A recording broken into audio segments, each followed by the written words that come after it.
Assalamualaikum warahmatullahi wabarakatuh. Kami dari kelompok 3 akan mempresentasikan tentang transportasi glukosa dalam membran sel ragi Zika-Saccharomyces cerevisiae dengan dosen pengampu Ibu Dr. Renat Sabizayanti dengan anggota kelompok Aisyah Ramadwi Tami, Anissa Putri Eldi, Sarah Salsabilah, dan Cynthia Rahmi Afdia.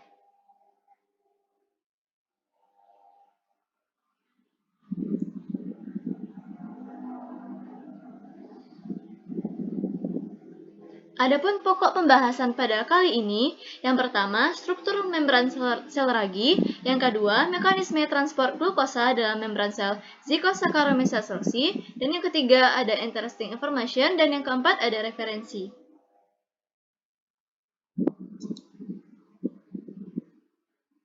Baik, yang pertama yaitu struktur membran sel ragi. Dinding sel ragi memiliki ketebalan 70-200 nanometer. Dinding sel ragi ini memiliki ketebalan yang bervariasi dikarenakan adanya respon dinding sel terhadap gaya kompresi atau osmotik yang berbeda. Kemudian pada bagian dinding sel ragi ini tersusun dari monoprotein, kemudian beta-glukan yang terdiri dari 1,3 beta-glukan dan 1,6 beta-glukan dan kitin. Pada membran sel ragi memiliki struktur bilayer, di mana pada bagian dalam membran terdiri dari gliserofosfolipid dan asam lemak dengan jumlah sterol yang lebih sedikit seperti ergosterol dan sphingolipid. Kemudian pada bagian dalam membran ini juga mengandung protein yang termasuk jenis integral protein. Keduanya dihubungkan oleh glikoprotein dan glikolipid ke dinding sel yang dipisahkan oleh daerah kaya enzim yang tidak kontinu yang dikenal sebagai periplasma.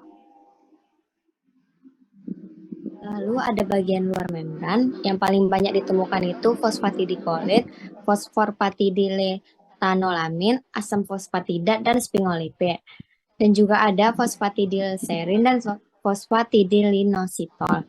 Peran fungsional utama membran yaitu pengaturan transportasi dari atau ke dalam sel.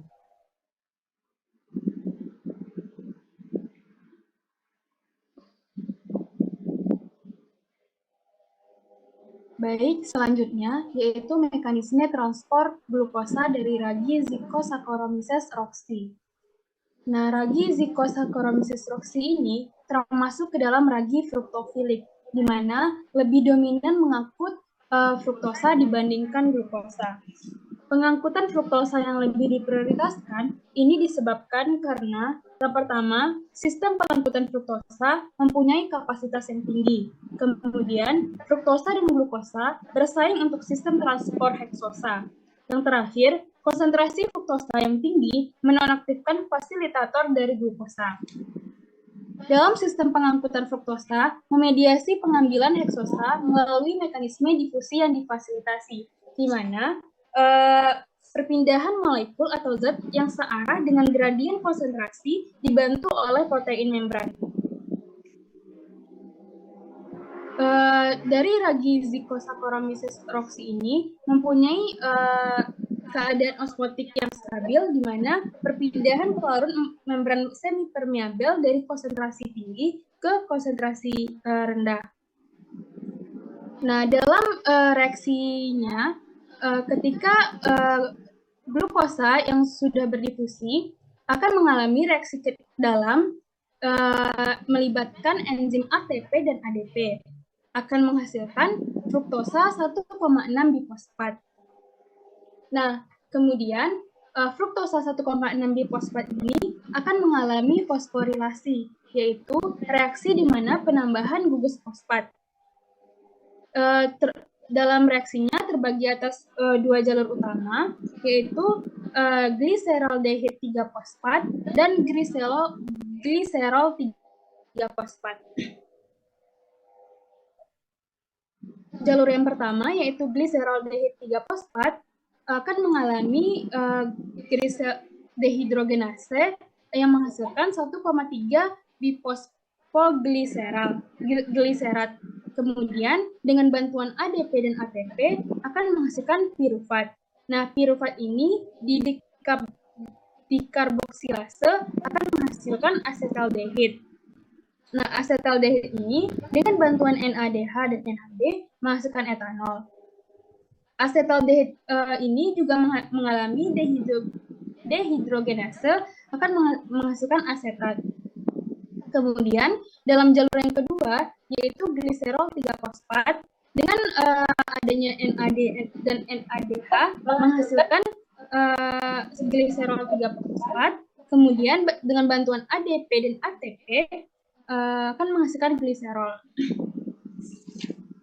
Nah, dalam ragi Zika-Saccharomyces roxy ini, sel yang akan melakukan biosintesis gliserol lebih kecil sehingga menurunkan permeabilitas dan kelenturan membran plasma melalui fosfolipid membran plasma. Sehingga ragi Zygossaccharomyces roxy ini mampu bertahan hidup di lingkungan hiperosmotik dan dalam keadaan garam atau dalam salinitas yang tinggi.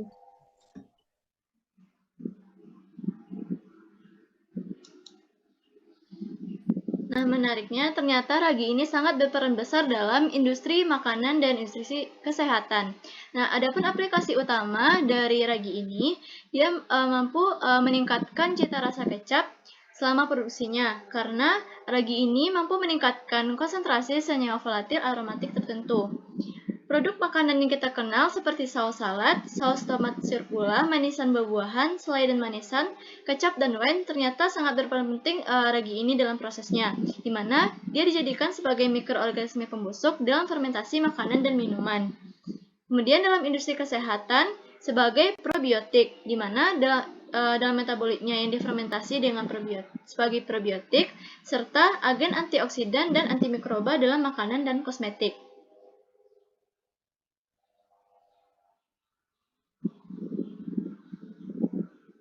Baiklah, sekian presentasi dari kelompok 3. Mohon maaf apabila ada kekurangan.